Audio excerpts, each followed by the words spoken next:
खंड 2 अपठित बोध, पाठ 20 अपठित गद्यांश, अनसीन पैसेजेस। अपठित गद्यांश उन गद्यों, कहानी, लेख, निबंध आदि के अंश होते हैं जिसे विद्यार्थी ने पाठ्यक्रम के अंतर्गत न पढ़ा हो। इसके अंतर्गत विभिन्न विषयों से संबंधित गद्यांश प्रस्तुत करके उससे संबंधित प्रश्न पूछे जाते हैं।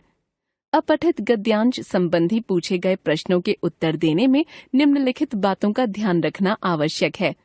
गद्यांश को 2 से 3 बार ध्यान से पढ़ें।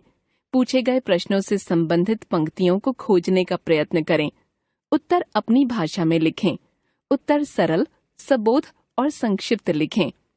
यदि गद्यांश का शीर्षक पूछा गया हो तो उसका चुनाव सोच विचार कर करें। शीर्षक गद्यांश के केंद्रीय भाव को प्रकट करने वाला हो। गद्यांश पर आधारित बहुविकल्पात्मक प्रश्नों के उत्तर देते समय सर्वाधिक उपयुक्त विकल्प का चुनाव करना चाहिए। अपठित गद्यांश के कुछ उदाहरण पढ़िए। निम्नलिखित गद्यांशों को पढ़कर पूछे गए प्रश्नों के उत्तर दीजिए। संस्कृति का सामान्य अर्थ है मानव जीवन के दैनिक आचार व्यवहार, रहन सहन तथा क्रियाकलाप आदि। वास्तव में संस्कृति का निर्माण एक लंबी परंपरा के बाद होता है। संस्कृति विचार व आचरण के वे नियम और मूल्य हैं जिन्हें कोई अपने अतीत से प्राप्त करता है। इसलिए कहा जाता है कि इसे हम अतीत से अपनी विरासत के रूप में प्राप्त करते हैं। दूसरे शब्दों में कहें तो संस्कृति एक विशिष्ट जीवन शैली का नाम है। यह एक सामाजिक विरासत है जो परंपरा से चली आ रही होती है। सभ्यता और संस्कृति को प्रायः एक ही मान लिया जाता है, परंतु इनमें भेद है। सभ्यता में मनुष्य के जीवन का भौतिक पक्ष प्रधान है, अर्थात सभ्यता का अनुमान भौतिक सुख सुविधाओं से लगाया जा सकता है, जबकि संस्कृति को आत्मा माना जा सकता है। इसलिए इन दोनों को अलग अलग करके नहीं देखा जा सकता। वास्तव में दोनों एक दूसरे के पूरक हैं। इनका विकास भी साथ साथ होता है। अंतर केवल इतना है कि सभ्यता समय के साथ साथ बदलती रहती है, किंतु संस्कृति शाश्वत रहती है। प्रश्न: संस्कृति का क्या अर्थ है? संस्कृति को विरासत का स्वरूप क्यों कहा जाता है? सभ्यता और संस्कृति एक दूसरे के पूरक कैसे हैं? सभ्यता और संस्कृति में क्या भेद है? गद्यांश का उचित शीर्षक दीजिए। उत्तर: 1. संस्कृति मानव जीवन के दैनिक आचार व्यवहार, रहन सहन तथा क्रियाकलाप की सामूहिक अभिव्यक्ति है। 2. संस्कृति का निर्माण एक लंबी परंपरा के बाद होता है, इसलिए उसे विरासत का स्वरूप कहा जाता है। 3. सभ्यता का अनुमान भौतिक सुख सुविधाओं से लगाया जा सकता है, जबकि संस्कृति को आत्मा माना जा सकता है।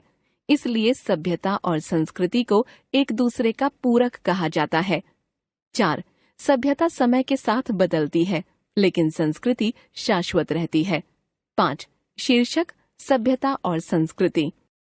शिक्षा मनुष्य को मस्तिष्क और शरीर का उचित प्रयोग सिखाती है। वह शिक्षा जो मनुष्य को पाठ्यपुस्तकों के ज्ञान के अतिरिक्त गंभीर चिंतन न दे सके, व्यर्थ है। यदि हमारी शिक्षा सुसंस्कृत, सभ्य, सच्चरित्र एवं अच्छे नागरिक नहीं बना सकती, तो उससे क्या लाभ? सहृदय, सच्चा किंतु अनपढ़ मजदूर उस स्नातक से अच्छा है जो निर्दय और चरित्रहीन है। संसार के समस्त वैभव और सुख साधन भी तब तक सुखी नहीं बनाते जब तक मनुष्य को आत्मिक ज्ञान न हो। बहुविकल्पीय प्रश्न। 1. शिक्षा मनुष्य को क्या सिखाती है? क. मस्तिष्क व शरीर का उचित प्रयोग। ख. बुद्धि का उचित प्रयोग। ग. बल का उचित प्रयोग। घ. उपर्युक्त सभी। 2. सहृदय, सच्चा किंतु अनपढ़ मजदूर किस स्नातक से अच्छा है? क. जो निर्दय है। ख. जो चरित्रहीन है। ग. जो निर्दय और चरित्रहीन है। घ. जो सुसंस्कृत है।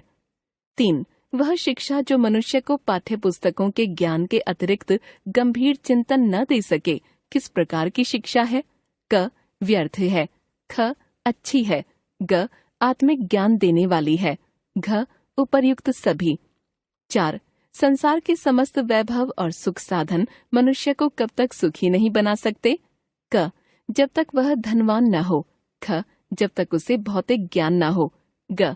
जब तक उसे आत्मिक ज्ञान न हो। घ. उपर्युक्त सभी। 5. उपर्युक्त गद्यांश का उचित शीर्षक बताइए। क सच्ची शिक्षा, ख सच्चा मनुष्य, ग आत्मिक ज्ञान, घ आपसी सद्भाव। उत्तर 1 क, 2 ग, 3 क, 4 ग, 5 क।